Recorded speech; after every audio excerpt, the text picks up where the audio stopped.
Coming up, a festival comes to Iowa City. And the U Iowa Theater Department puts on a stellar performance.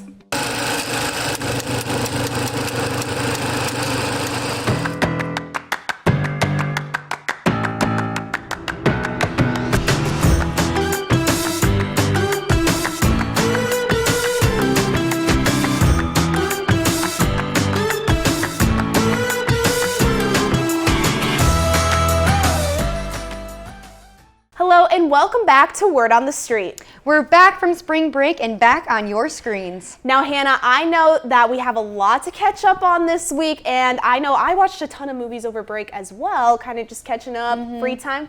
Yeah, no, I watched a lot of different media. I unfortunately had a tonsillectomy over break, so I had a lot of time to catch up on some of the latest movies, rewatch my comfort shows, and some new TV. But yeah, I'm pretty much healed. My voice is returning to normal. So with that said, sit back, relax, and here's the word on the street. Now to start our show today, we have some news that's shaken Hollywood. Yeah, that's right. Actor Val Kilmer passed away. We have DITV's news director Johnny Ballman in the studio to kick off and talk a little bit about the legacy of Val Kilmer. Yeah, thanks, gals. And today the country is mourning the loss of the chameleon on the big screen, Val Kilmer, who passed away in his home at the age of 65 due to pneumonia. The actor known for his roles in The Doors, wonderful movie. I can't tell you how many times I've seen The Doors. Also Top Gun, Tombstone, Batman Forever, and he has had tributes been pouring in for him all day today, including Francis Ford Coppola, Oliver Stone, Michael Mann, so many others who are just pouring in these tributes. He played cowboy Doc Holliday, rock star Jim Morrison, and Elvis Presley, fun fact, in True Romance, and even the Cape Crusader himself in Batman Forever. Kilmer's acting career took a hit when diagnosed with throat cancer back in 2015. And you're probably wondering, what am I doing on the show? Well, I've seen hundreds of movies, and I've seen over a dozen of Val Kilmer's movies. This includes dramas, comedies, westerns. This man knew his role every time. You were never able to catch Val playing the same character twice, as he truly immersed himself physically, mentally, to bring his characters to life on the big screen. It's a sad day for Hollywood and for me. I will be going home and who knows, maybe having a Val Kilmer marathon. I'll send it back to you guys. Thanks, Johnny, for that rundown. And switching gears to a little bit more of a happier note, I had the privilege of seeing Hannah's play Sideshow before spring break, and I absolutely loved it. I went with a couple friends and all of us enjoyed it. I was so surprised with how well done the production was, and I could tell that just all of the students worked really, really hard, including you, Hannah, on the show. Well, thank you very much. I really didn't know a whole lot about Sideshow going into it. I did not know what it was about. I kind of just went in blind, and I learned a lot knowing that it's based off of a true story, but I also just really, really enjoyed it. To give a little bit of a backstory of the show, it's a true story about conjoined twins, Violet and Daisy, who were originally a part of a freak show like the circus is kind of how I would equivalent it. However, a talent scout discovers how well the twins can actually sing and takes them under his own wing to get them away from circus life and kind of an abusive situation. And the twins disagree on what kind of a life they want. Daisy wishes for more fame while Violet prefers to live more simply, putting a strain on their own relationship. And the story just really focuses on love, hope, and identity as the twins navigate fame together. I was just so impressed with how much you guys had to memorize and sing and dance. And I mean, it was great. And I think that the kind of chanting and singing adds more of an eerie vibe to the whole musical and can create kind of just this dramatic effect, which works really, really well for this kind of a story. The opening number was one of my favorites of the show. It really set the tone for the musical, and I got a great introduction to all of the characters, which we'll get more into later. And the two twins, they were so good. I mean, they're obviously not twins in real life, but they were some of the best singers that I have heard in a really long time. And this play, I mean, this easily compared to something that I've seen at Hampshire. They were conjoined twins, which kind of moving on to the acting part was really, really interesting to watch because they literally had to be glued together the entire show, and they moved the exact same way too. And something that was actually really interesting about those two girls is they looked just alike too. And I was just so impressed. I could not imagine how much time it must have taken them to really learn each other and how each other moves, because they literally were attached at the hip the entire play. And I was also so impressed with the costumes and makeup. Like I said, the twins, they looked just alike. They had the same wigs, which were awesome. I loved seeing that change throughout. And I feel like that really added to like their rise in fame. As they got more famous, they got more fancy, and the wigs just really added to that. Not a whole lot of makeup going on for them in particular, but I know Hannah had some really, really great makeup to go off of. She was the snake lady in the show, right. and she had this elaborate green eyeshadow, and some of the other characters and the freaks in the freak show had some really cool makeup and costuming as well. So there were 100 costumes in this show. Our costume designer, Bella, she was just phenomenal. I mean, putting all these looks together there were 24 people in the cast, which is pretty large for a show here.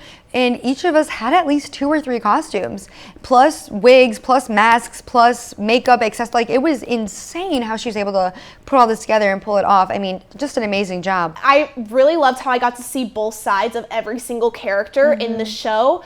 You know, it's obviously about these like freaky people in a circus, but then when we kind of got to know them a little bit more, there's this specific scene in the play that I really loved, and it's when all of the people in the circus are singing happy birthday to the twins. And it really shows the side of humanity and these people who were kind of paraded around on stage as a source of entertainment. We worked a lot on the freaks and like our freak characters and who are these people beyond the sideshow kind of thing. And there's a line in the show where it's like, you don't know the world beyond the sideshow. And that kind of like, as much as it was a joke from the cast, it kind of became like a message, at least for me. I was like, who is this person before and not when she's not on stage? So we really explored like, what is our freak and our character movement and our expression at the highest level out of 10 when we're performing, when we're exaggerating these characters, and then how do we take them down and who are these people when they're not performing. So we had to work a lot on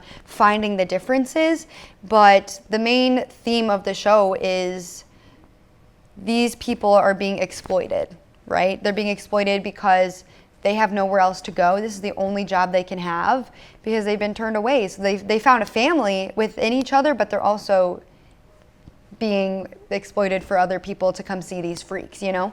And then lastly, just kind of wrap up, I was so impressed with the set.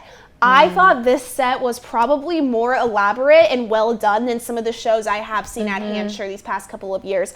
Yeah, and I'm not gonna lie, my expectations weren't super high, especially for set design, knowing that this is kind of at the theater building and it's not in a super professional setting, I guess, but it was wonderful. And one thing that I thought was super interesting was that the entire theater was decked out, which was really cool. If you where the audience sat, if you looked up, there were literally carnival lights strung. I had to take a picture of that because I was so in awe. Yeah, and it just really set the tone. It was beautiful, and it was just super well done. And yeah, that kind of goes off of my point of just the incorporation of the audience as well. The people in the circus literally came out into the audience at the beginning of the show and they lined the walkway.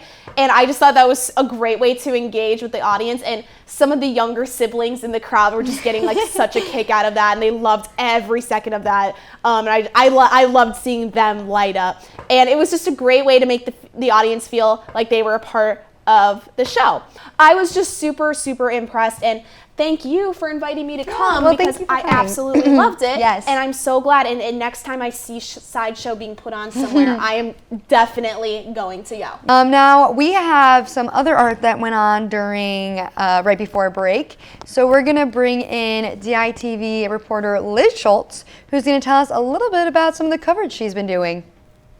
Thanks, ladies. And a few weeks ago, I was able to attend a concert at the Voxman Music Building where Iowa City area high school jazz band students were brought together to experience the Iowa Music Program.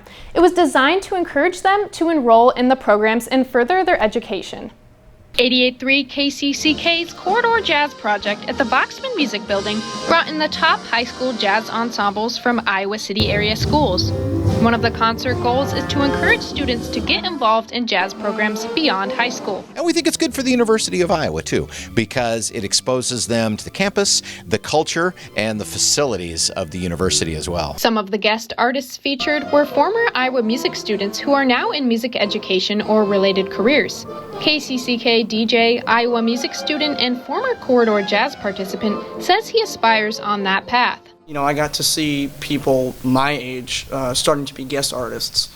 And I said, wow, I mean, these guys are only a few years older than me. They went to the same high schools we all went to. They were part of the same project I was. I mean, there's nothing stopping me from doing what they're doing. The Jazz Project not only gives students an opening into the professional and college environment, but it also helps to build a community. I have a couple friends who I graduated with who have gone to Iowa and UNI and things, just with college music programs. They've really enjoyed. They were in the Corridor Jazz Project and they really enjoyed it. 9 bands who performed at Voxman were featured on a CD soundtrack earlier this year.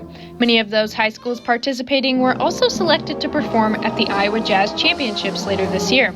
These bands will continue to rehearse the selections until the championships in April. The annual Corridor Jazz Project will continue into next year and will bring in new guest artists, as well as encourage students to further their jazz passions in higher education. From the Voxman Music Building, Liz Schultz, DITV. And this was just such a great concert to experience. And when I was in high school, I actually had the opportunity to partake in the Corridor Jazz Project. And I've just really been able to see everything that the students are able to experience. And it really encourages them to get involved in the college music programs. Like Killian Ritland, one of the people that I interviewed, he actually works for 88.3 KCCK now, and he himself was a part of the Corridor Jazz Project. He's also now enrolled in Iowa's music program, and he works for them. I've just been able to see the impact that this project makes on all of the students. It really encourages them to continue their jazz passions in higher education. It's been going on for decades. It consists of a recording date with those guest artists, a concert, and you also have the opportunity to be a guest DJ. And then the KCCK's general manager, Dennis Green, also offers internships for students who are also able to experience that college environment. That's all I have. I'll send it back to you ladies. Thanks for that rundown, Liz. And this week in Iowa City, we have a very special festival going on, and we have DITV's Mark Fortunato in the newsroom to give us the rundown. Iowa City is celebrating one of its biggest music and literature events this week. Mission Creek is hosting its annual 3-day arts festival. With a wide selection of local and internationally known performers will take to the stage at locations like Hampshire. In addition to the exciting amount of artists and performers headlining, Mission Creek is also celebrating its 20th anniversary, a major milestone for both the festival and the Iowa City community. Mission Creek made its original appearance in Iowa City in 2006, but originally started in San Francisco. Mission Creek is a community-based event which prides itself with hosting artists early in their careers or ones who are no stranger to the spotlight. So this weekend is sure to make some Iowa City history. Back to you ladies in the studio. Thank you, Mark, and we will have the full rundown of Mission Creek on next shows. I know, I can't wait to hear a little bit more about that. It's always so exciting with the local arts coming. Oh, definitely. And with the weather starting to turn, there's more happening in the art scene, so we'll be busy these next few weeks. Yeah, that's true. My favorite time of the year, actually. Well, that just about wraps up this week's episode. Thank you for putting us on your screens. We'll see you next time for all the national and local entertainment arts updates. I'm Grace Lathrop. And I'm Hannah Lipsky, and we'll see you next time on Word on the Street.